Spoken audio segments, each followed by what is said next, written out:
Rajahmundry central జైల్లో రిమాండ్లో ఉన్న MP Mithun రెడ్డిని ఆయన తండ్రి మాజీ మంత్రి పెద్దిరెడ్డి రామచంద్రారెడ్డి కలిశారు. లిక్కర్ కేసులో రిమాండ్లో ఉన్నారు మిథున్ రెడ్డి. పెద్దిరెడ్డితో పాటు వైసీపీ నేతలు తలసల రఘురాం, జక్కంపూడి రాజాకు మిథున్ రెడ్డితో ములాఖత్ ఉంది. లిక్కర్ కేసులో గత నెల 20న మిథున్ రెడ్డిని అరెస్ట్ చేశారు సిట్ అధికారులు.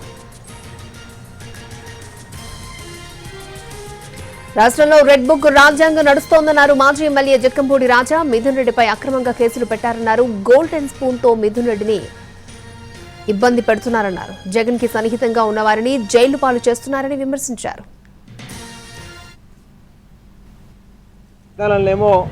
గాలి కొదిలేసి వారి సమయాన్నంతా కూడా దీని మీదే వెచ్చించేటటువంటి ప్రయత్నం చేస్తూ ఉన్నారు.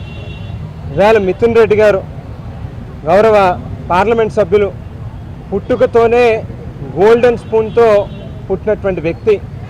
వారి తండ్రి గారు, వారి కుటుంబ సభ్యులు అందరూ కూడా కష్టపడి చెమటోడ్చి, లేకపోతే అణువణువు కూడా వాళ్ళ యొక్క కష్టంతో పైకొచ్చినటువంటి వ్యక్తులు.